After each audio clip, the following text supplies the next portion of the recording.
On va commencer.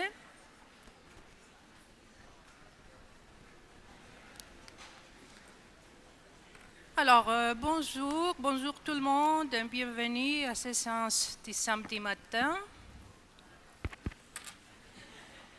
On va parler des adolescents difficiles aujourd'hui.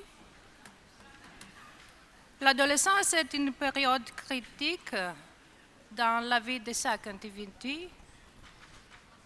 Et nous, les pédopsychiatres et les psychothérapeutes,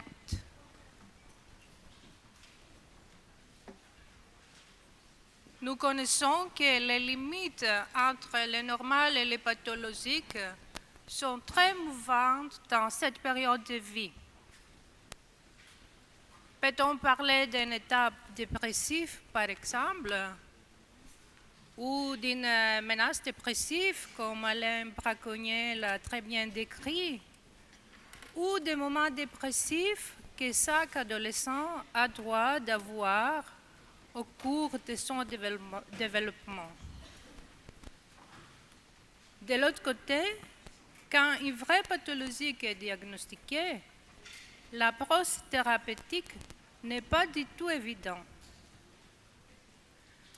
Le point crucial de prise en charge, à mon avis, est d'obtenir l'alliance thérapeutique avec l'adolescent. Pari difficile à gagner. Pour aborder ces questions, on a avec nous ce matin deux éminents cliniciens et chercheurs en même temps, le docteur Maurice Korkos et le docteur Deacon Bevington. Le docteur Bevington, il est directeur médical au centre Anna Freud à Londres et consultant en psychiatrie infantile au Cambridge. Il collabore avec Peter Fonagy pour développer the Adaptive Mentalization-Based Integrative Treatment. Tout le monde, je crois, connaît bien la notion de métalisation, qualité indispensable pour qu'on puisse vivre des moments partagés avec les autres. Qualité qui manque non seulement aux enfants autistes, mais aussi aux gens présentant des troubles graves du comportement qui s'attaquent physiquement ou psychiquement sans pouvoir se mettre à la place de l'autre. Dr Bevington va nous parler de la notion de la métallisation et de la méthode qu'il a élaborée pour aider les équipes soignantes à faire face à ces adolescents très difficiles. Dr Bevington?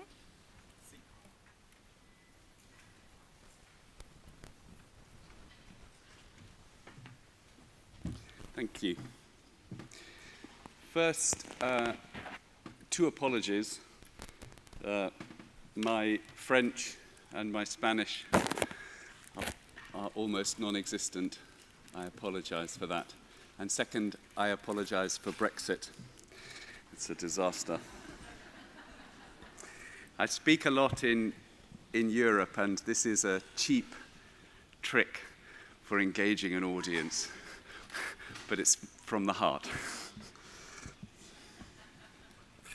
So I'm going to speak about an approach called AMBIT, and it was developed absolutely for adolescents, adolescents who are in a very complex and difficult place in their development.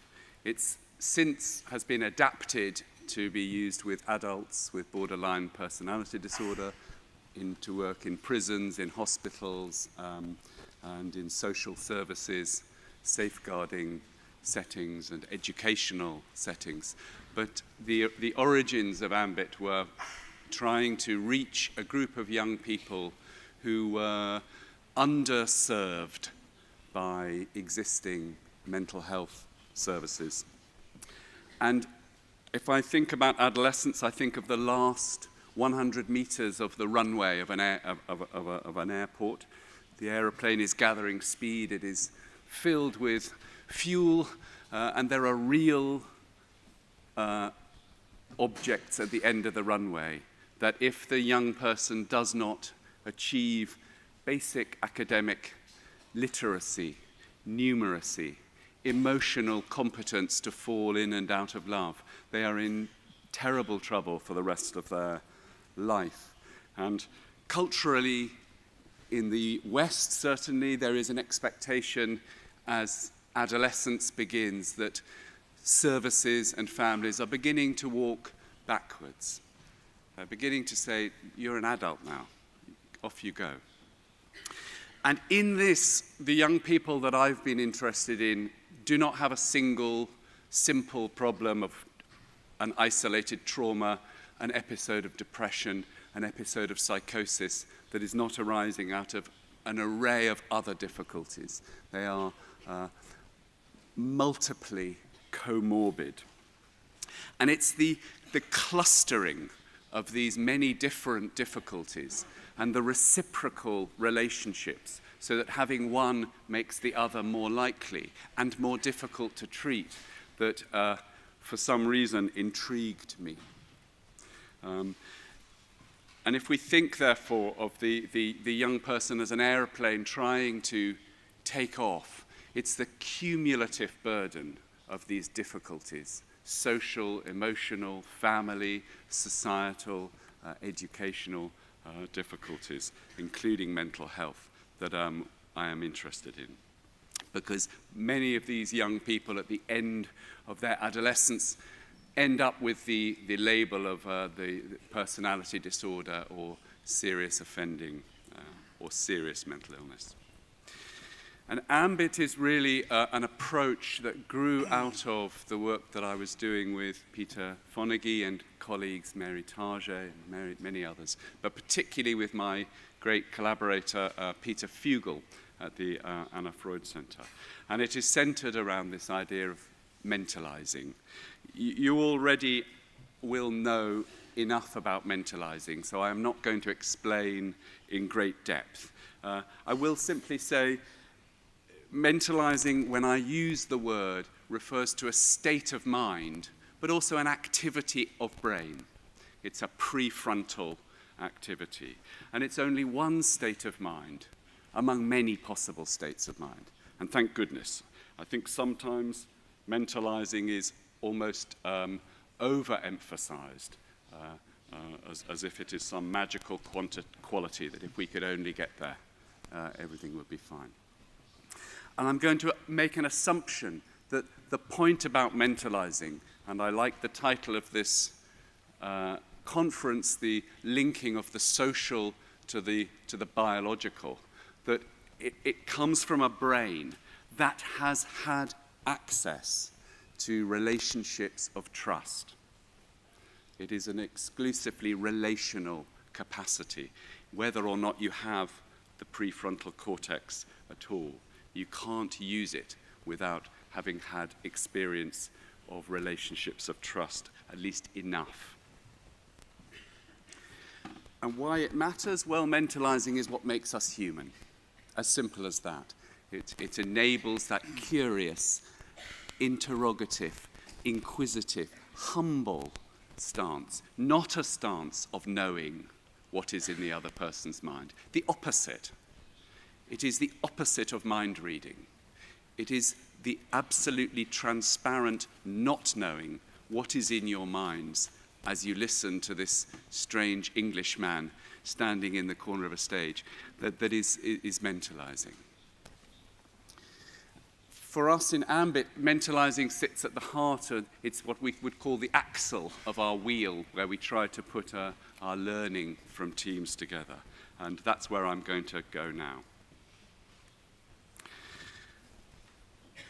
AMBIT was developed out of multiple conversations with workers in the field who were working with the same sort of population. And one of the things that I think has been helpful has been a serious attempt to articulate the difficulty of this work that I am going to assume we are all a little engaged in. And one of the helpful things in the theory of mentalizing is that inside this theory of mentalizing is the assumption that mentalizing is fragile. It is not a kind of robust capacity. It's not a robust capacity for our clients, our patients, and I can kind of have my mentalizing running well as long as I am calm. But when I am aroused, when I'm anxious, when I am angry, when my passions are strong, my mentalizing switches off. For good reason.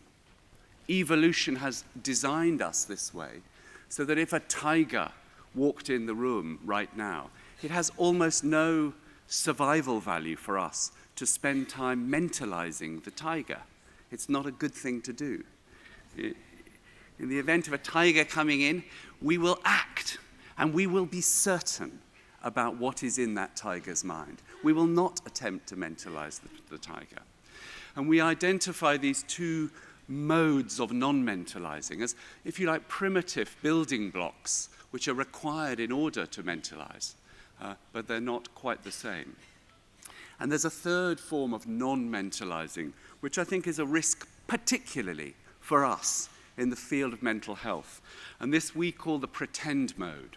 It's a falling in love with ideas, a falling in love with my words, so that my words and their coherence and their cleverness are actually more important than what it might mean and feel like for you, my audience. That is pretend mode. And in the face of a tiger, I'm like the ostrich who buries my head in my clever words. Not helpful. So one of the things that we would want to emphasize is that, yes, we see this happening in our patients, but we must allow the possibility that this happens in us as well, all the time, because this work makes us anxious. I'm going to come back again and again to that fact. One of the other points about the client group that Ambit was developed for is that they were not just complex with difficult arrays of problems in their lives, but they also had a very non-standard relationship to help and to helping services.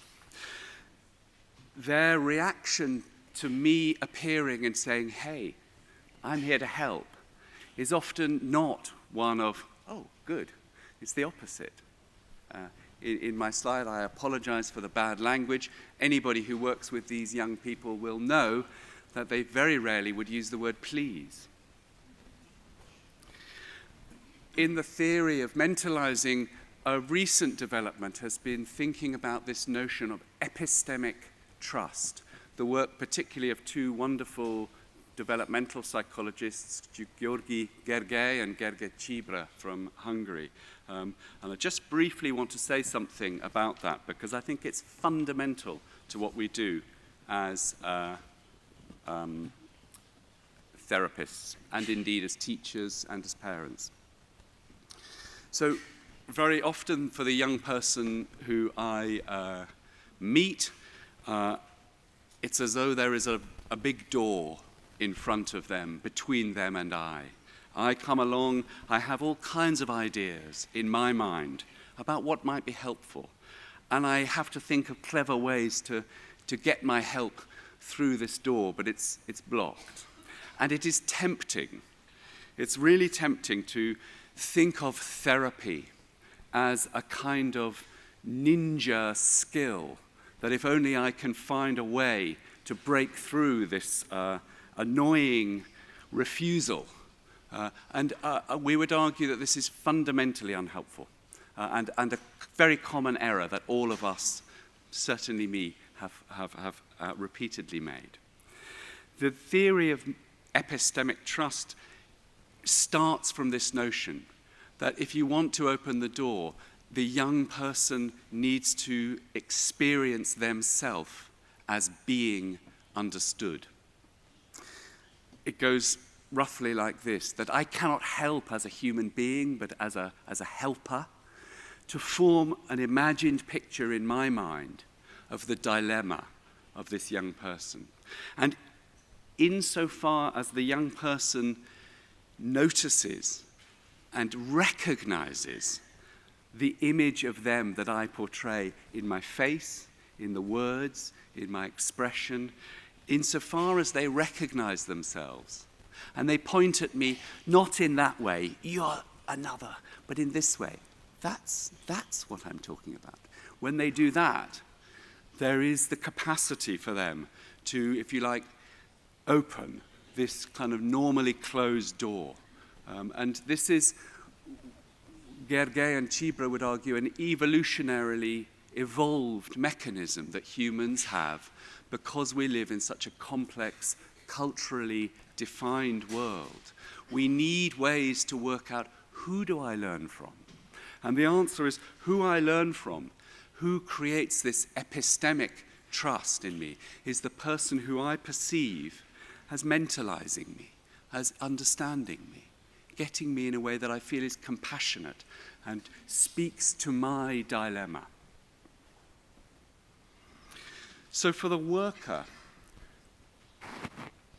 often trying to work with these people leaves us feeling like this toy. This is a toy from the UK in the 1970s called a Weeble. I think it probably came from America first. The advertising for this toy, as I remember it, was that Weebles wobble, but they don't fall down. And mentalizing is this capacity to regain my balance in our relationship. And Ambit arose out of multiple conversations with multiple teams, maybe I think 2,500 workers in teams now all around the world. And we've developed Ambit as what we call a deployment-focused innovation. So every time we have trained a team, in effect, that team becomes another field trial. And the feedback from what makes sense and what does not make sense has helped us to adapt our model. And iteratively over 12 years now, the model has changed quickly and now much more slowly as it, I think, comes to articulate the struggles that we as workers meet. So I've talked about the struggle for the worker with their client. And we identify these kind of loss of balance. And here the loss of balance is sometimes between what we would call the scaffolding of existing relationships. That there are relationships of help already present in these young people's lives. Family members, maybe a teacher, maybe a youth worker, maybe one other more distant relative. And it's very important as a therapist that I think about myself as joining an existing helping system, not creating one from new. This is not a big bang in the world of help.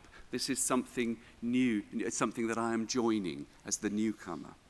However, many of the young people that we meet, their helping systems are very dangerous. They are involved in gangs. They're involved in people who will exploit and abuse their trust. And this is a picture from the olden days, Julius Caesar and his friends. They were not helpful. They were dangerous. So there is a moment where my enthusiasm to support and build the existing supporting relationships must be tempered with a need to manage the risk. And at times this involves us being more assertive, more muscular. And of course the problem with managing risk, if I do everything to minimize or to prevent risk, I can end up doing almost nothing, because the sign on this picture says no understanding at any time. And a service that is totally driven by the minimization of risk and that cannot take, if you like, a planned, a considered therapeutic risk will be perceived by our clients as not really understanding them. And as a worker, I am constantly in this balance and this dilemma, and this is the struggle. So Ambit sort of thought about this, and we thought about what the people we were working with were telling us. And we recognized that this dyadic relationship between me as therapist and you as patient was not enough to think about how clever I could be in finding ways to manage these difficulties. That we had to think about the social origins of mentalizing. That my capacity to mentalize is only developed in relation to relationships that I have had, and is only sustained in relation to the relationships that I have. So we had to think beyond the work with the young person in more systemic ways. So we have thought about the fact that one of the struggles for workers is that when I offer help, it is often rejected, and that makes it difficult to do this work. And even when I can work, it's not always effective. But another difficulty that arises is this idea that workers doing this work become anxious. And more than that it is one small step between becoming anxious in this work and feeling professional shame. As though for me to feel anxious in this work is a sign that I'm not very good at this work. I mean, she never looks anxious, he never looks anxious, but why am I anxious? And another piece of feedback that we heard from the workers doing this work was that they love working with clients, they love their patients, they love the families that they work with. What drives them crazy is the other professionals in the field. What causes them to become kind of agitated and upset is the fact that the social worker keeps wanting to take the child away or won't take the child away, or that the school insists on them doing this and they don't understand that they should be kind of going slower, or the doctor who wants to treat them and take them away rather than work with them at home. Whoever it is, somebody in the professional network does not understand my patient the way I understand them, and this inflames me and upsets me. And then the final thing which teams helped us understand is in this context of working in stress, working with a sense that this is difficult to help to do this, and that I get anxious and other people do things that don't make sense to me. It's very easy for teams in that situation just to keep doing what they always do, because it's too exhausting, it's too tiring to think of a different way. It's too difficult to learn about how we work and adapt to the conditions that the young people, our clients, are inviting us to think about. So there is what the approach of Ambit is built on, these set of dilemmas. And very briefly, to make sense of these problems, it's not very difficult to make sense of a young person's rejection of help as having adaptive value. And if I start to think of that they're telling me to go away because many times before they've been approached by adults, maybe with grey hair, maybe with a beard, who've said, I'll help, but who have humiliated or shamed or exploited them or just let them down. And it would make sense for them to push me away until they really are sure. But you should get anxious doing this work. In fact, if any of you don't get anxious doing this work, please find another job now, because you are in pretend mode. You are not engaged with the reality that these young people come to terrible harm and occasionally cause terrible harm. So we should get anxious. And that disintegration across these systems is the natural resting state of complex, multi-professional, multi-agency systems. How could it be otherwise? There are multiple ways of understanding the world, from the molecular to the political, with everything in between. And we are trained for years in particular areas. How can it be otherwise that we frame our interventions in different ways? So in the work of Ambit, we want teams to, if you like, think not just about what they do with the client, but how they work with the team. We want to form strong relationships with our clients, individual relationships where epistemic trust can be gained. But at the same time, it is as important that we form strong mentalizing relationships with our teammates, our colleagues. I cannot go out on that mountain to do the clever work I do face to face with a young person if I do not know the person who is holding my rope. Right this moment, there's two people behind here who control my sound and the slides. They are holding my rope. I rely on them. It's the same in the work that we do. And we've developed some approaches that we will be thinking about with you in a workshop later this morning if you want to come. Thinking particularly about this notion of the team around the child is the common way of organizing services, but that there's a complementary way to think about the team around the worker that stresses the relationship.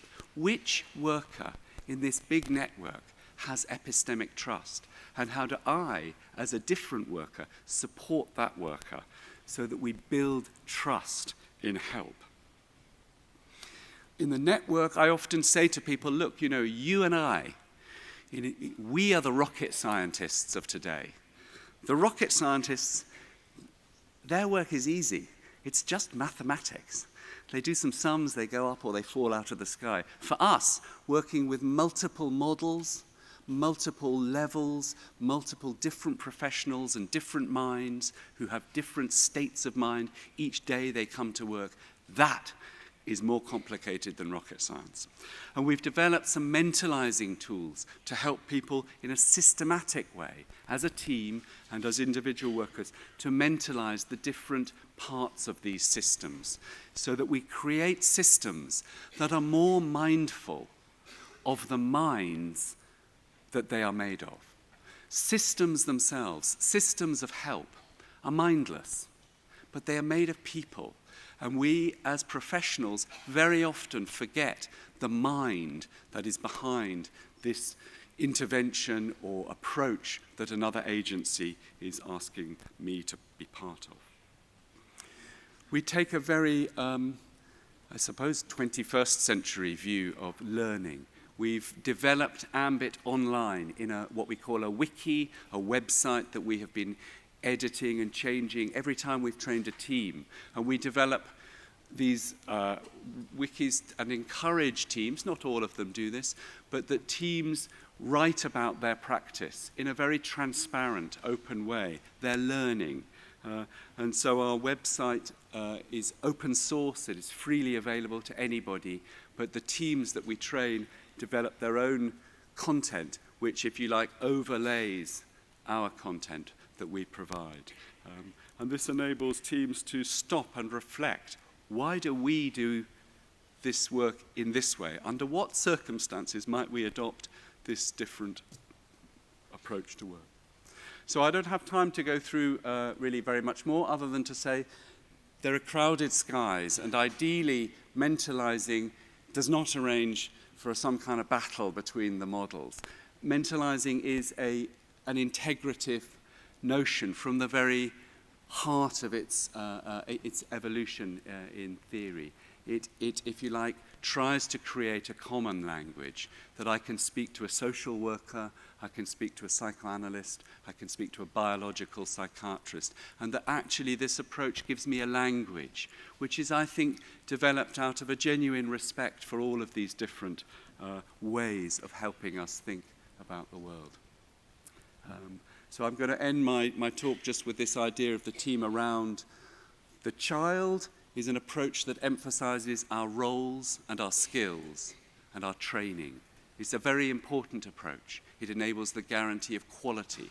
But the complement to this is to think about where is epistemic trust in this network, and how do I play my part in supporting that trust and helping the worker who, if you are the person that a young person says, I trust you, that is both a privilege but also anxiety-provoking. And so how do I, in a network, take this seriously and create support? How do I become somebody who helps hold the rope of the worker?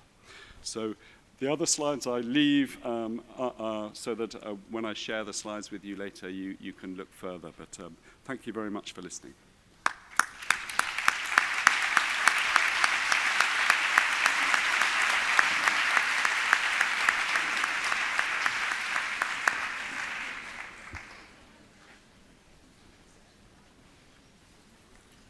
Nous remercions le docteur Bevington pour son très intéressant communication. Je pense que la chose la plus importante qu'il nous a montré, c'est comment faire l'équipe soignante participer à ce travail-là et comment le travail, ce n'est pas seulement envers les adolescents, mais envers les gens qui s'occupent de ces adolescents. J'espère qu'on aura quelques minutes à la fin de la séance pour discuter tout ça avec le docteur Bevington. Et maintenant, on passe au professeur Maurice Korkos. Maurice Korkos est le professeur à l'Université René Descartes, Paris 5. Il est psychiatre et psychanalyste, directeur du département de psychiatrie de l'adolescent et de l'adulte à l'Institut de l'adulte zen à l'Institut mutualiste Montsouris Paris. Il va nous parler du travail avec les adolescents borderline. On connaît que ces adolescents posent aussi de gros défis tant au niveau diagnostique qu'au niveau thérapeutique. Leur pathologie mouvante ne correspond pas toujours aux critères classificatoires, donc c'est l'étude détaillée de leur fonctionnement psychique qui pourra nous aider à la démarche diagnostique. Et quand on leur propose une psychothérapie psychanalytique, il faut être très attentif à la qualité du transfert. Le transfert peut être massif au début, mais très vite, il peut être retiré et la cure peut facilement être interrompue. Maurice Korkos va nous parler de ces thérapies. Il propose la thérapie bifocale par un psychiatre et un psychothérapeute qui offre la possibilité de DIAS vraiment nécessaire pour la poursuite de la cure de ces adolescents difficiles. Merci beaucoup, merci Hélène. Bravo à notre collègue Dicon pour cette brillante intervention que peut-être je discuterai un petit peu dans le cours de mon exposé. D'abord, merci aux organisateurs, à Bernard Goltz en particulier, et à tous ceux que je méconnais de cette invitation à venir échanger, discuter avec vous autour des patients limites. Il y a une présentation de, comme disent nos amis lacaniens, de d'où je parle. Il est toujours important que vous ayez une idée de la légitimité potentielle de celui qui vient vous discourir autour d'un certain nombre de pathologies que vous avez à gérer. J'ai la responsabilité d'un département de psychiatrie de l'adolescent et de l'adulte jeune, dans la succession d'un maître éminent, Philippe Jamet, qui a consacré toute sa vie à réfléchir sur les fonctionnements limites. C'est un département de psychiatrie où si vous rentrez, vous avez un hôpital de jour avec 40 places et une trentaine de patients limites. À droite, vous avez une unité de recherche. Nous avons beaucoup publié sur les fonctionnements limites, les pathologies borderline, en particulier la plus grande cohorte mondiale à une certaine époque qui a évalué à partir du DSM et d'autres outils diagnostiques l'évolution et la stabilité du diagnostic de ces patients. Au premier étage, vous avez une consultation avec 2500 patients par an et près de 70% de fonctionnement limite.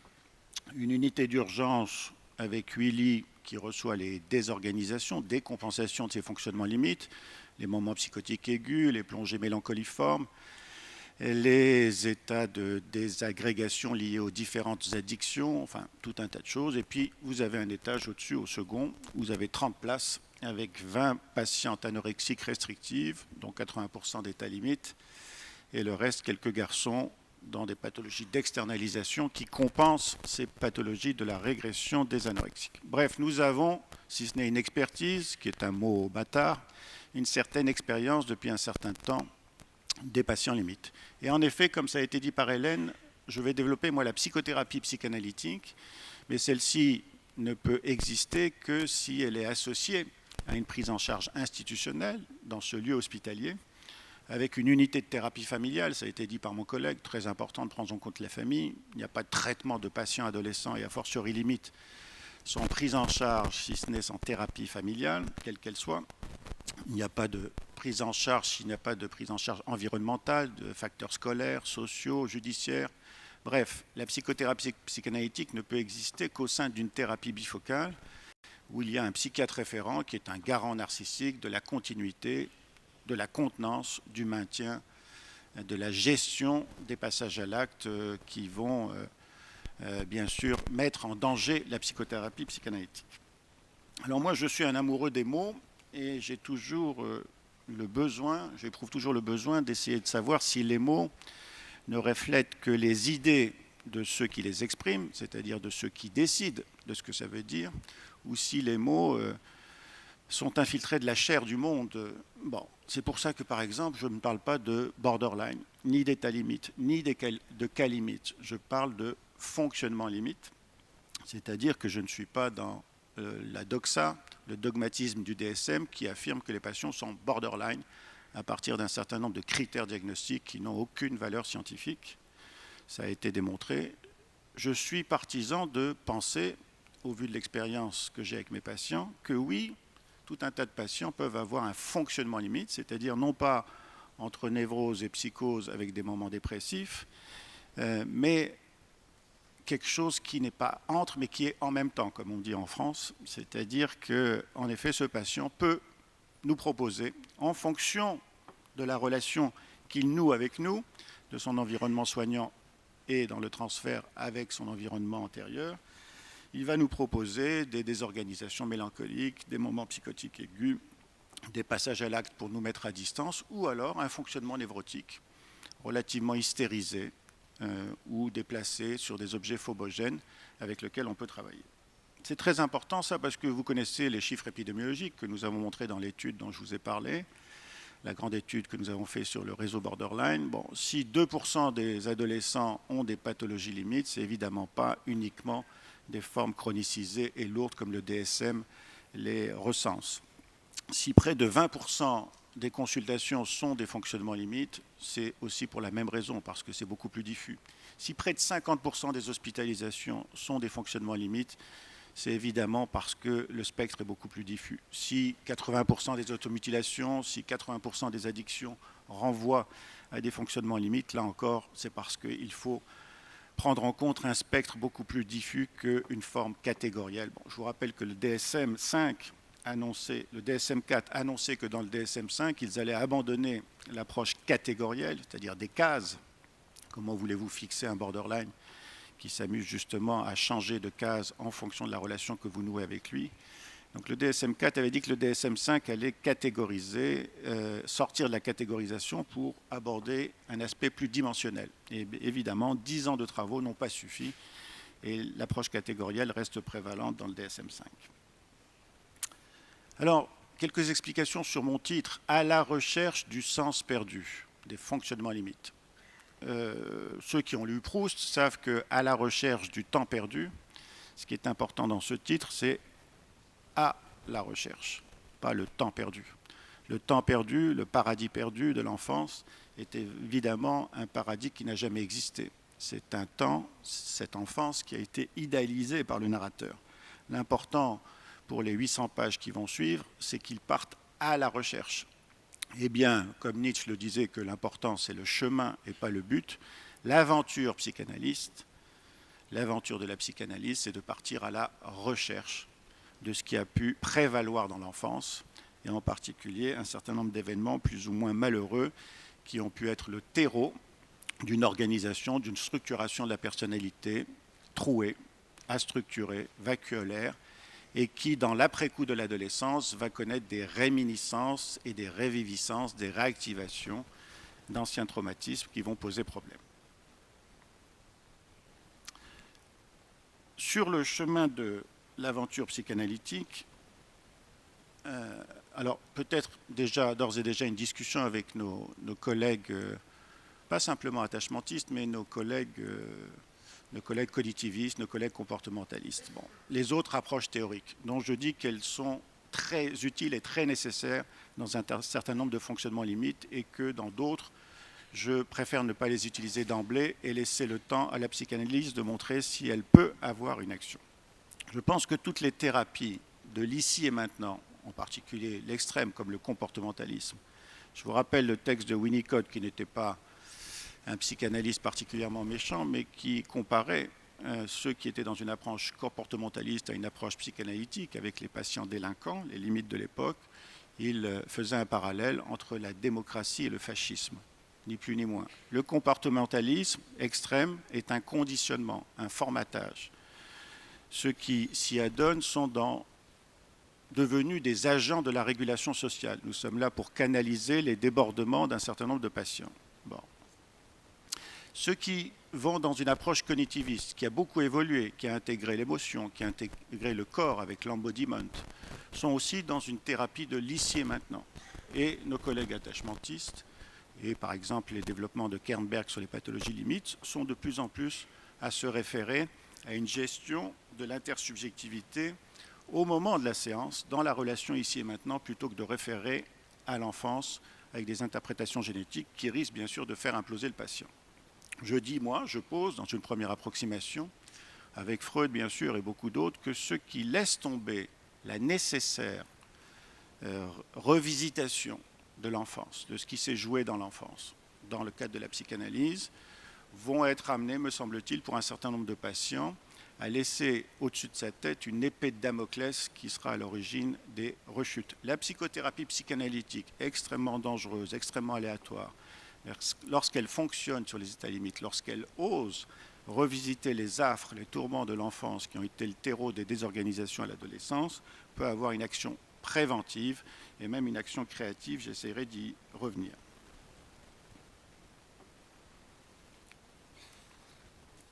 Alors l'enfance. Bon, s'il y a bien quelque chose d'éternel en nous, la seule chose qui soit éternelle en nous, c'est l'enfance. La seule chose plutôt qui soit éternelle en nous, ce n'est pas l'enfance, c'est la mémoire que nous avons de notre enfance, c'est-à-dire la possibilité, lorsque nous allons mal, dès l'adolescence et lors des prochaines crises existentielles, de nous accrocher à des expériences passées dans l'enfance, illusoires, paradisiaques dans l'illusion, auxquelles on peut s'accrocher pour tenir en attendant que l'avenir soit meilleur. Et c'est dans ce sens-là que l'enfance est éternelle. Et c'est pour ça que probablement, il faut éviter de traumatiser nos enfants, parce que sinon, la mémoire de leur enfance, et même le mémoire de leur enfance, c'est-à-dire la façon dont ils vont se raconter cette enfance, lorsqu'ils vont avoir besoin de se rattacher à ces expériences passées, s'ils ont été traumatisés dans cette enfance, alors ils vont rencontrer une mémoire noire, faite de traumatisme, ou une mémoire blanche, faite de carences, d'absence de l'objet qui aurait pu être là protecteur par rapport à un développement qui avait cours. C'est cette mémoire traumatique dans l'enfance, plus elle est intense, plus elle est massive, plus elle est précoce, plus elle est continue, plus elle est exercée à l'intérieur de la famille, plus elle est incestueuse, plus la mère est en jeu, et plus cette trace devient une trace biologique, neuronale, pas simplement psychique et affective, et une trace qui va s'éterniser, qui va allonger le temps et qui va se réactiver à l'adolescence. Donc il est très important d'éviter de traumatiser nos enfants, et si, comme je le considère, les pathologies limites sont des pathologies sociales, il y a une dimension politique à ce que nous puissions donner à nos enfants un monde où le futur soit meilleur que notre passé, où ils puissent se saisir de ce monde, être de plein pied avec le monde, parce que sinon, évidemment, nos enfants, comme les pathologies limites qui n'ont pas eu de réponse d'un monde satisfaisant, vont détruire ce monde. Ça, c'est Hannah Arendt qui insistait sur la transmission suffisamment bonne à nos enfants d'un monde qui puisse exercer une prospection d'avenir pour eux. Bon. Pourquoi je parle de traumatiser les enfants, de la trace mémorielle, mnésique, psychique, affective, neuronale qui perdure, de la réactivation de ces traces? C'est très simple, parce que dans l'étude que nous avons montée, qui repique bon nombre d'études, l'épidémiologie est massive sur la question traumatique. Bon. Je ne vais pas vous faire en rafale un certain nombre de données, mais rapidement, près de 20% d'absence d'un des deux parents dans les 6 premiers mois, près de 15% d'absence d'un des deux parents, puis des deux parents dans les 2 premières années de la vie, près de 70% à 80% de pathologies psychiatriques d'un des deux parents, en particulier pathologie limite de l'enfant, près de 50% d'antécédents d'une tentative de suicide d'un des deux parents, près de 40% de maltraitance, de négligence émotionnelle, de carence, près de 19% d'abus sexuels. Vous voyez que ces données massives à partir du DSM, donc tout à fait réductrices, ces données extraordinaires qui ne témoignent pas des pathologies limites, fonctionnement limite dans l'infraordinaire, sont suffisamment conséquentes pour que la dimension environnementale traumatique soit prise en compte. Et évidemment, ça n'empêche pas tout un tas de chercheurs de continuer à chercher une vulnérabilité génétique qui, si elle existe, évidemment, ne sera que exacerbée par ces facteurs environnementaux qui sont massifs. Donc le traumatisme, dans l'extraordinaire, dans l'infraordinaire, vous connaissez avec tous les patients que vous suivez, ils sont là, il faut les chercher. Bon. Et je répète quelque chose qui m'apparaît essentiel par rapport à la psychothérapie, ne restez pas fixés sur l'extraordinaire, sur l'abus sexuel, sur la maltraitance, qui va réorganiser toute la personnalité de cet adolescent dans cette période cartilagineuse, dans cette période de croissance, dans cette période malléable. Elle va réorganiser toute la personnalité autour du trauma. Le trauma va aspirer l'ensemble de la personnalité. Ne restez pas fixés sur l'extraordinaire, allez chercher l'infraordinaire, c'est-à-dire la carence sous-jacente.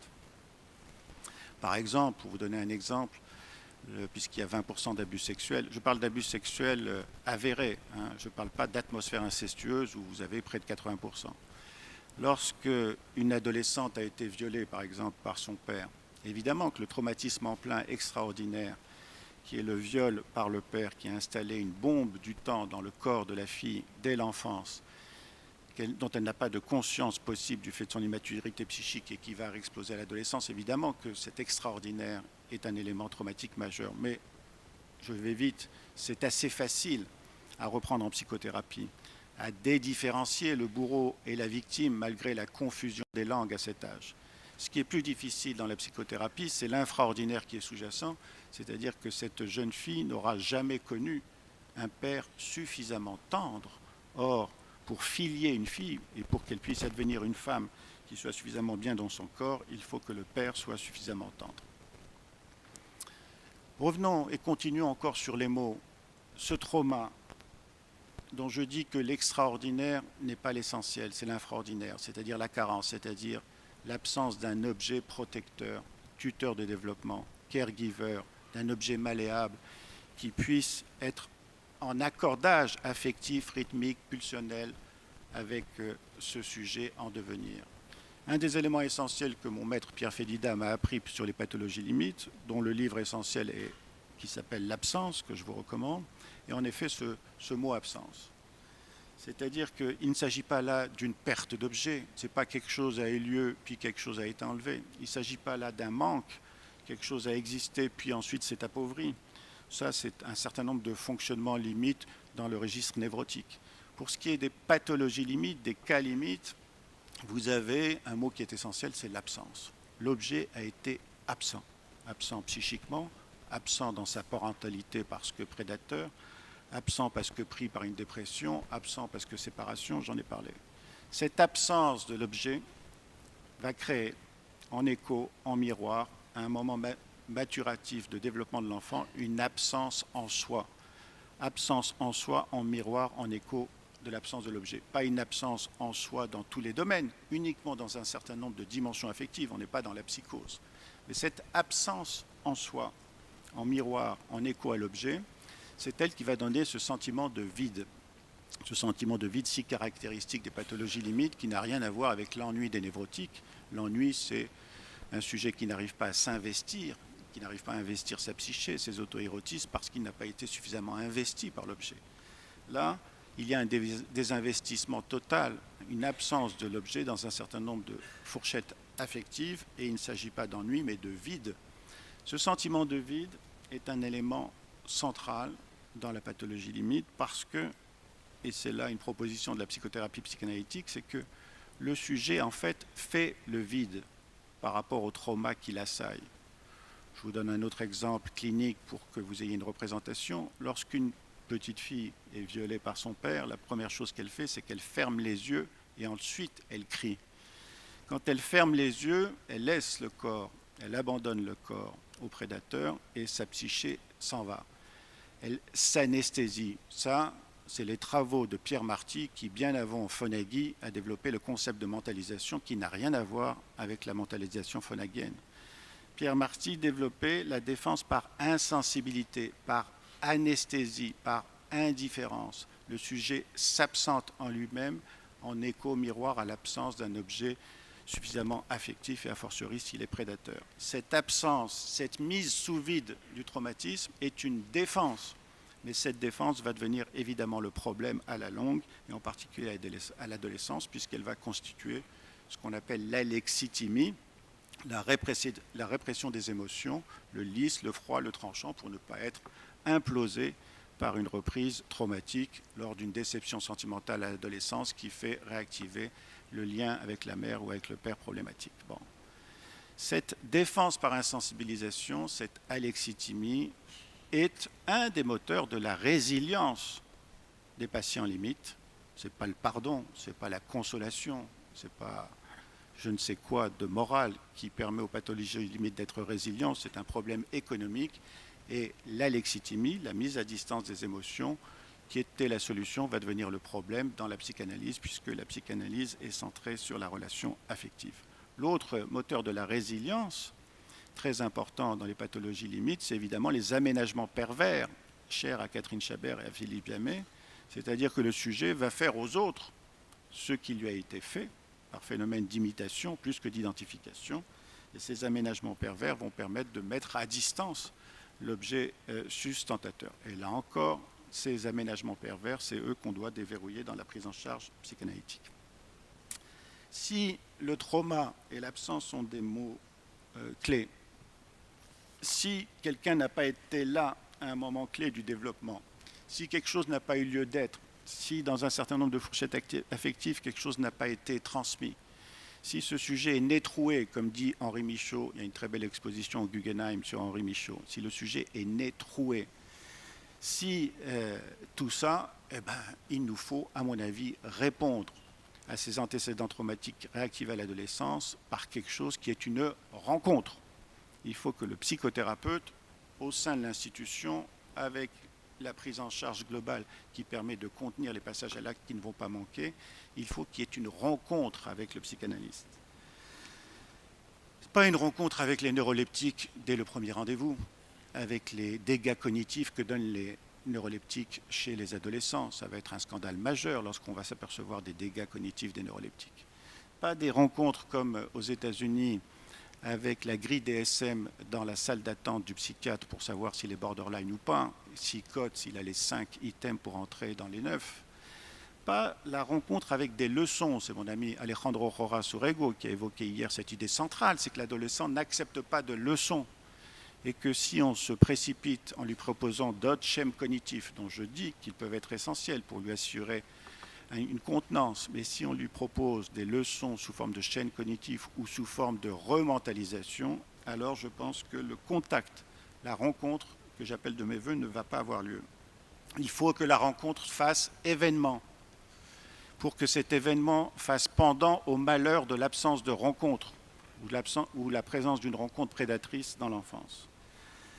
C'est comme en amour ou comme dans le chant winnicottien, pour qu'il y ait une rencontre, il faut que le psychanalyste, le psychothérapeute accepte de se laisser transformer par son patient comme il envisage, lui, de transformer son patient pour lui permettre une certaine adaptation et une certaine autonomie.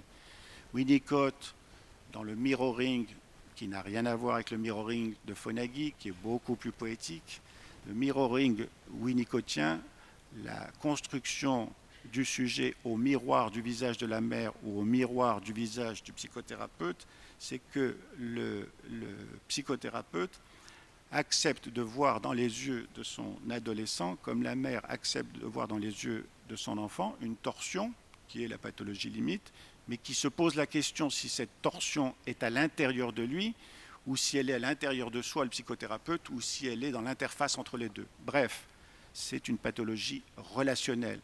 La rencontre qui s'édifie avec le patient accepte que cette torsion soit à la fois en moi, en lui et entre nous. Et accepte aussi d'accepter toutes les projections angoissantes, anxieuses que le patient limite nous envoie. Enfin bon, on peut faire ce métier en se défendant, mais je ne sais pas très bien alors à quoi ça correspond. Si on fait ce métier, c'est probablement parce que ces patients nous enseignent 2-3 choses sur nous-mêmes. Et si on veut qu'ils nous enseignent 2-3 choses sur nous-mêmes, alors il faut accepter que résonnent avec notre propre problématique névrotique un certain nombre de choses beaucoup plus archaïques. Il faut accepter que cette torsion nous dise quelque chose de ce qu'ils vivent. Je ne vois pas comment on peut comprendre quelqu'un si on ne l'accepte pas à l'intérieur de soi, si on ne le voit que de l'extérieur, comme un chercheur investigateur. Il faut accepter de contenir. C'est pour ça que ce métier est difficile, c'est pour ça qu'il faut être plusieurs, c'est pour ça qu'il faut être supervisé. Il faut accepter d'être transformé, de contenir ces angoisses, ces dépressivités qui nous disent quelque chose sur nous-mêmes et sur lui-même. De toute façon, vous n'avez pas le choix. Si vous vous engagez avec une pathologie limite, vous savez que le transfert est massif, qu'il est indifférencié. Pourquoi il est massif, il est indifférencié? C'est parce qu'il s'est joué dans l'enfance un certain nombre de choses, et en particulier des discontinuités de présence, si ce n'est des abandons. Et en effet, le sujet va s'agripper à vous, pas s'attacher, il va s'agripper à vous. Comme disait, alors il va s'agripper à vous, il va s'agripper à vous à l'adolescence avec une érotisation du lien massif. Il s'est passé des choses à la puberté, la sexualisation du corps, la sexualisation de la psyché, et dans la relation avec vous, cette sexualisation va faire montre. Comme disait André Green, les patients limites ne sont pas attachés à leur mère, attachés de manière sécure ou de manière insécure ou de manière préoccupée.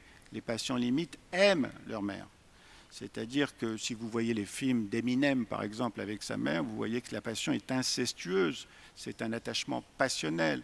Et le désarrimage va devoir se faire dans le transfert avec vous en acceptant la relation érotique qui s'impose à vous, ou alors vous pouvez la dénier pour ne pas la voir. Même chose dans les films de Xavier Dolan à Montréal, où vous voyez que l'attachement à la mère est un attachement érotique, passionnel, incestueux, qu'il va falloir désarticuler. Bon. Alors, vous vous êtes engagé, vous avez accepté de prendre sur vous ces angoisses de séparation, mais le problème, ça a été dit par mon collègue, il va falloir manager les risques. Et plus vous vous aventurez dans le monde interne, si vous acceptez cette aventure dans le monde interne, en lien avec l'enfance, et plus les risques de réactivation sous forme de reviviscence, pas de reminiscence, ce qui s'est passé de traumatique dans l'enfance n'a pas été intégré par la psyché qui était immature. Quelque chose a fait trace dans le corps, dans le système neuronal qui se réactive avec des représentations et des figurations sexualisées à l'adolescence. Bon. Si vous acceptez ce pari d'aller travailler cette mémoire, retourner cette mémoire de l'enfance pour y voir l'origine de ce qui s'est joué, vous allez en effet rencontrer des passages à l'acte multiples. Des passages à l'acte qui vont vous remettre à distance parce que vous vous êtes approché trop près des noyaux de douleur du sujet. Parce que vous n'avez pas fait ce que Pierre Fédida appelait des radiographies de la peur, c'est-à-dire explorer chez le sujet les zones qui sont des zones chez lui d'effroi par rapport à l'abandon ou par rapport à la prédation. La psychanalyse, c'est dire qu'il faut dépasser cette peur, la dépasser, la traverser et se retourner pour voir si cette peur était à la hauteur de la réalité ou si elle n'était pas purement fantasmatique, c'est-à-dire retravaillée par l'appareil psychique tout au cours de la vie. Le psychothérapeute est quelqu'un qui est prudent, mais qui y va, qui s'engage, qui pense qu'il faut aller travailler sur cette enfance. Bien sûr qu'il va rencontrer des zones de, non pas de défaut de mentalisation, mais de mentalisation autre. Je ne supporte pas le concept de défaut de mentalisation. Moi qui anime un séminaire de psychanalyse et littérature, je dis de manière trop rapide aujourd'hui que bon nombre des artistes qui nous disent comment évolue le monde sont des états limites, des fonctionnements limites. C'est-à-dire qu'ils ont une mentalisation différente que notre mentalisation névrotique ou normopathique, ou adaptée, ou autonome, ou psychoéduquée, ou rééduquée, ou remédiée. Ils ont une mentalisation qui les fait flamber en dehors de leur période de créativité. Ce n'est pas une sinécure. Mais ils ont, dans cette tension identitaire entre névrose et psychose, une perception du risque où va le monde qui nous semble très important de prendre en compte et d'entendre. Cette mentalisation autre, lorsqu'elle risque l'implosion, eh bien, le psychanalyste fait ce que Pierre Aulagnier sollicitait. Lorsque vous vous approchez des noyaux de douleur qui risquent de faire imploser le sujet, lorsque vous approchez du noyau traumatique, c'est-à-dire du non-sens, du hors-sens, quel sens peut avoir pour un enfant le fait d'avoir été abusé par son père? Aucun sens. Vous vous approchez de ce que Matthieu Kahn, un grand auteur psychanalyste américain, ami de Winnicott et borderline par ailleurs, au vu de ses écrits, décrivait sous le fait que le sujet a besoin de rencontrer le non-sens, le hors-sens, l'inouï, l'inédit. Et le non-sens, le hors-sens, c'est du sens. Voilà où je veux terminer sur cette chose essentielle. Le sujet rencontre le non-sens. La psychanalyse, ce n'est pas donner un sens, ce n'est pas donner une interprétation. La psychanalyse des passions limites, ce n'est pas des interprétations sur le contenu, c'est des interprétations sur le cadre, sur la relation qu'on peut maintenir malgré les aléas de ce cadre, malgré les passages à l'acte.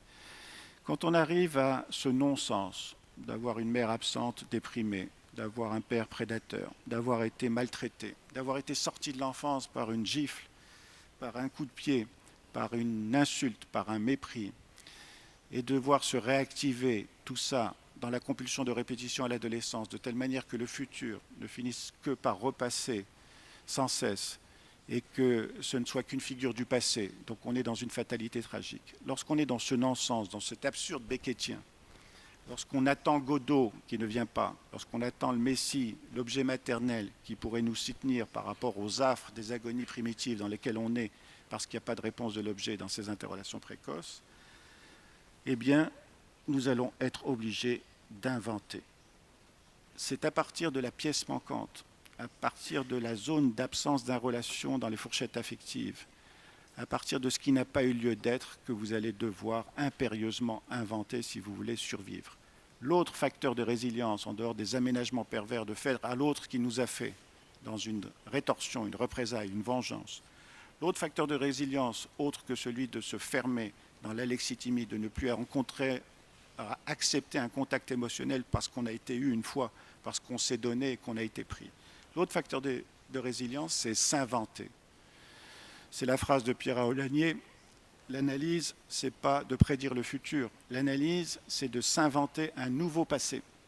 Un passé, j'ai bien dit inventé, c'est-à-dire une fiction, c'est-à-dire que l'imaginaire prend la place du fantasme. Le fantasme, c'est l'automatisme de répétition.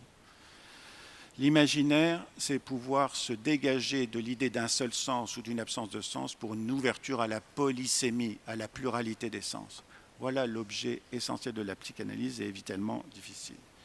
Je ne résiste pas à l'occasion à évoquer ce qui me semble être peut-être le meilleur livre sur l'adolescence limite, qui s'appelle L'attrape-cœur de J.D. Salinger. Dans L'attrape-cœur, le héros erre dans New York. C'est un héros abandonné qui fait beaucoup de fugues, beaucoup de bêtises et qui se demande ce qu'il peut faire. Et il rencontre quelqu'un qui lui dit va voir un psychanalyste.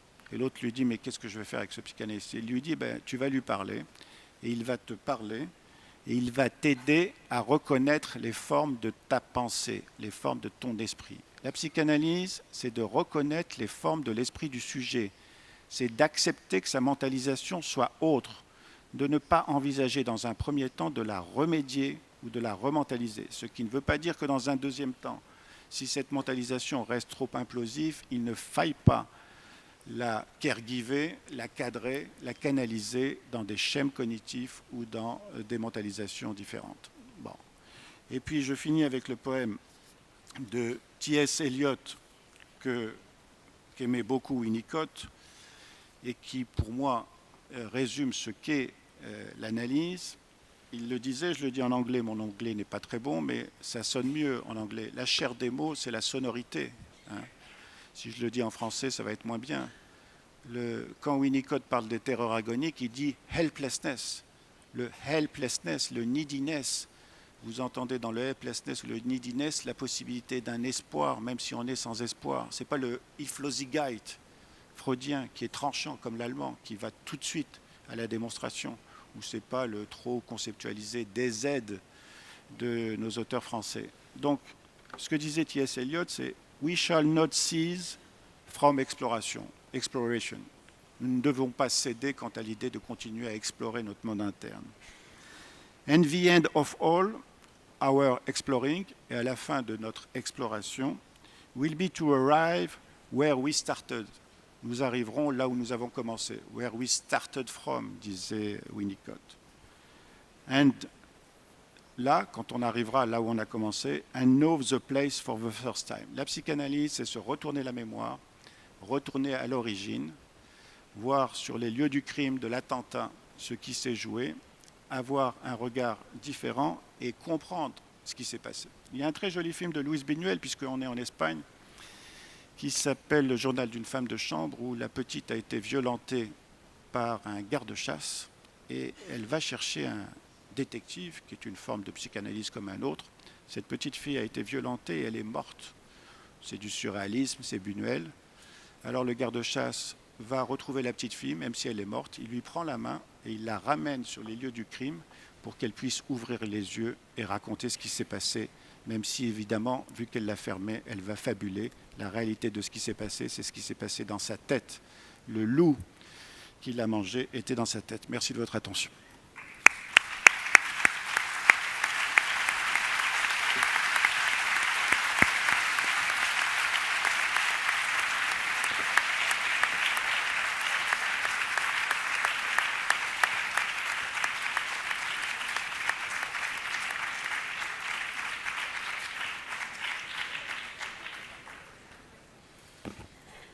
On remercie beaucoup M. Corcos. C'est vrai que la langue française donne l'occasion de faire un peu la poésie en parlant de la psychanalyse. Il y a beaucoup de choses à discuter avec les deux orateurs. Si vous me permettez, moi je vais poser d'abord une question à tous les deux. Parce que j'ai cru comprendre que la modélisation, ça peut être un peu différent de ce que vous appelez la lexitimie. La lexitimie, ça vient de Pierre Marty et ça décrit la défense contre un traumatisme.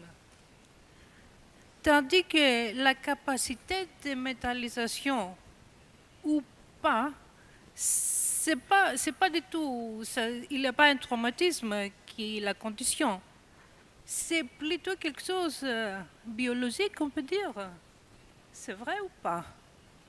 C'est quelque chose qu'on a, c'est quelque chose d'inné, quelque chose qu'on n'a pas.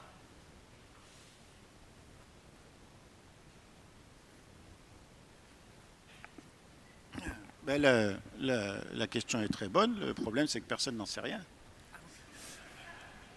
La question de la vulnérabilité génétique, les travaux de Damasio l'ont bien montré. Il y a une possibilité d'alexithymie liée à un déficit neurobiologique avec un manque de connexion entre le cortex frontal et pariétal. Incontestablement, il y a un modèle neuroanatomique qui existe. D'accord. Mais pour ce qui est des pathologies limites, bon nombre de mes collègues à Paris continuent à mettre des écouvillons dans le nez des patients limites pour savoir s'il y a une vulnérabilité génétique. Bon. Et en particulier, le découplage entre le système noradrénergique et sérotoninergique à l'adolescence ne se ferait pas lié à une vulnérabilité génétique dans l'enfance. Pour l'instant, rien. Ce que j'ai dit, moi, on ne sait pas si c'est inné, mais en tout cas, ce qu'on sait, c'est qu'un déficit de parents porteurs ou une agression physique, quelque chose qui n'accorde pas rythmiquement, pulsionnellement, affectivement le sujet, a des dégâts cérébraux, empêche des activations neuronales synaptiques et fixe de manière neurobiologique, affective et psychique le sujet. Donc, de toute façon, d'un point de vue secondaire, les traumatismes vont entériner quelque chose d'organique. Et je finis, la question c'est de savoir s'il y a une plasticité cérébrale ou pas. La question c'est de savoir si, dans le transfert avec le patient, quelque chose peut se rattraper. Je n'en sais strictement rien et personne n'en sait strictement rien parce que c'est évidemment difficile. Je prends le pari d'essayer de voir quelles sont les ressources du sujet quant à ma sollicitation affective. Si à un certain moment, comme tous les psychanalystes, je m'aperçois que non seulement ça ne répond pas, mais que le rythme que j'impose est un rythme de mon désir à moi plus que de sa possibilité à lui, alors évidemment, je m'ajuste, je me rétracte, je canalise, j'aide à mentaliser. Bon. Mais parce qu'on ne sait pas, il faut essayer, plutôt que d'être simplement ce qu'on nous recommande de plus en plus, c'est-à-dire de réguler cette masse considérable de fonctionnement limite qui nous arrive dans les hôpitaux, qui envahissent tous les hôpitaux avec très peu de moyens, et évidemment que la thérapie de mentalisation ou la psychanalyse, qui demande du temps, de la formation, ne va pas pouvoir gérer l'ensemble du problème politique et qu'on va le gérer avec neuroleptique, bien sûr, et traitement séquentiel.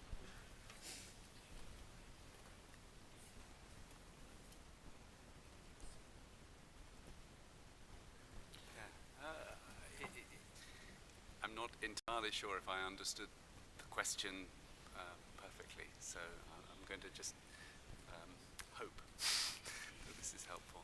So I would see mentalizing as something that requires a biological substrate. People can hear? Requires a biological substrate, but that is only activated in the experience of relationships, that you learn to use this part of our brain through what we would talk about as the marked mirroring of a trusted other. The mother's representation of the baby going, and she responds by going, oh. So there's a kind of, not a straight mirroring, but if you like, a caricaturing, which is the placing of a frame around this mother's understanding of her imagined kind of voyage into the baby's inner world. That, oh, that looks awful. And it's not the same as the mother screaming at the baby who is screaming at her, but it is similar. And it's the recognition iteratively, again and again, of the baby that enables this capacity to start to think about the world in mental state terms, and to go back to the trauma, the idea of the trauma, that if you have this capacity to revisit one's own mental reaction to the trauma, as much as to perhaps imaginatively voyage into the mind of the traumatizer in the experience of abuse, that is at the very least some kind of resilience feature that an individual, if they're lucky enough to have that capacity, can build. Finalement, il y a beaucoup de convergence entre les deux théories, je crois.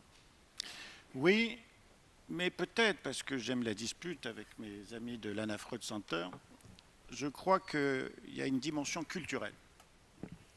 Et croyez-moi que je ne dis pas qu'une culture serait supérieure aux autres, c'est une aberration totale, toutes les cultures doivent s'hybrider, s'échanger. Je crois que nos collègues du Nord, les anglo-saxons, peut-être la dimension protestante, il n'y a nulle attaque ici, c'est un modèle, nous demandent de ne pas perdre le Nord, d'accord, de contenir. Et que moi qui suis du Sud, j'écoute Thomas Mann qui disait qu'il fallait aller au sud de soi-même, c'est-à-dire retourner dans le pays de l'enfance, de la chaleur maternelle.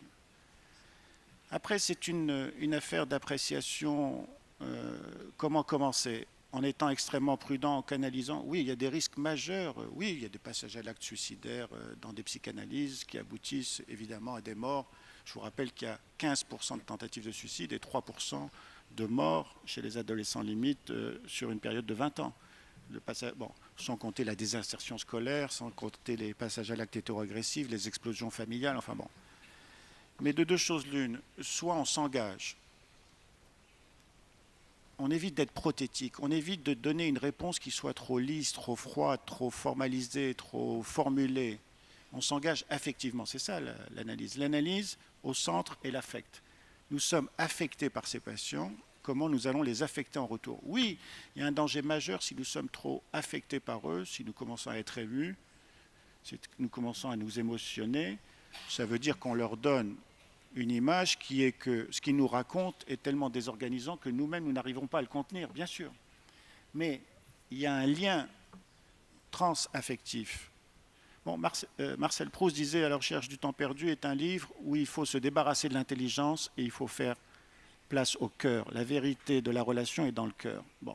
Donc j'accepte ce danger d'une relation affective. Je ne veux pas d'une relation trop cognitive. Ce n'est pas ce qui s'est joué dans l'enfance. Ce qui s'est joué dans l'enfance, c'est la relation transcorporelle, la relation affective. Et ensuite, je gère, mais en partant d'un engagement plutôt que en partant d'un excès de prudence.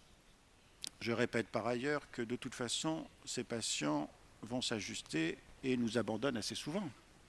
Il y a une discontinuité de la prise en charge. J'insiste, moi, dans mon service, pour qu'il y ait une relance systématique, pour qu'on aille les chercher, qu'on n'attende pas la demande. Donc je suis dans cet engagement répété et je répète, comme vous l'avez dit, que l'ensemble du service, les thérapies familiales, le psychiatre référent, les médicaments, les remédiations cognitives, tout ça est là pour contrôler les passages à l'acte, mais je veux que les ressources internes soient utilisées et nous ne savons pas avant quelle est la nature, l'intensité et la qualité de ces ressources internes. Personne ne le sait avant. Je pense qu'il y a d'autres personnes qui veulent intervenir dans la salle. Oui. Il y a un micro. Madame.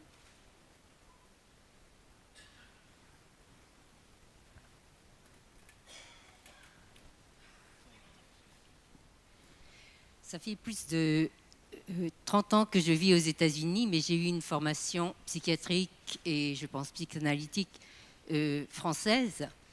Et la façon dont je pratique la pédopsychiatrie, d'une certaine façon, n'est plus théorique. Je pense avoir intégré un certain nombre de théories, mais maintenant, j'ai tendance à approcher le patient et sa famille d'une façon beaucoup plus intuitive et en faisant appel à différentes techniques, à des exercices, tenant compte du corps. Mais je pense que maintenant, eh bien, on dit en français, la culture, c'est ce que l'on sait une fois qu'on a tout oublié. Et je pense que maintenant, je pratique la psychiatrie ou la pédopsychiatrie en ayant tout oublié de la théorie. Et je vous remercie beaucoup, Maurice Korkos, parce que finalement, eh bien, la façon dont vous avez parlé m'a parlé à moi-même. Parce que je travaille aussi avec beaucoup de familles défavorisées, en particulier des Mexicains. Et donc, le langage de la théorie ne cadre pas du tout avec les gens qui n'ont pas d'éducation. Et la façon dont je parle maintenant et dont je conceptualise le malaise tend à devenir très simple.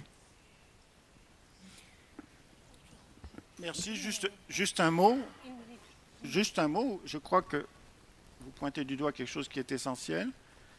C'est que je crois qu'il faut essayer de parler le même idiolecte que le patient, en fonction de sa culture, de son niveau. Bon, ça ne veut pas dire limiter, ça ne veut pas dire jouer à faire l'adolescent ou faire de l'ethnopsychiatrie qui dirait aux Mexicains comment les Mexicains vivent. Bien sûr que non. Mais avoir le même idiolecte, accepter que... Ouais, c'est comme avec les enfants, quoi. Les enfants, pour leur parler, vous vous mettez à leur niveau, c'est-à-dire vous vous abaissez pour pouvoir les regarder. Eh bien, je pense qu'il faut laisser tomber les théories, les formalisations, se mettre au niveau, parler le même idiolecte, accepter que ce soit eux qui donnent le rythme et la langue, puisque c'est eux qui ont éprouvé les choses et pas vous. Avant de remercier les orateurs de toute la richesse qu'ils nous ont apportée, Je vais quand même terminer avec une note grecque. Vous connaissez peut-être le poète Kavafis, Constantin Kavafis, non? Il est traduit en français, qu'il parle du retour à l'Ithaque. C'est les voyages qu'ils ont fait, l'Élysée et ses copains, et c'est le retour à leur île natale qui offre la richesse. Réinventer le passé, comme vous dites, c'est le retour à l'Ithaque. Avant de partir, il y a quelqu'un de la société espagnole qui veut faire une annonce. On m'a demandé d'annoncer ça.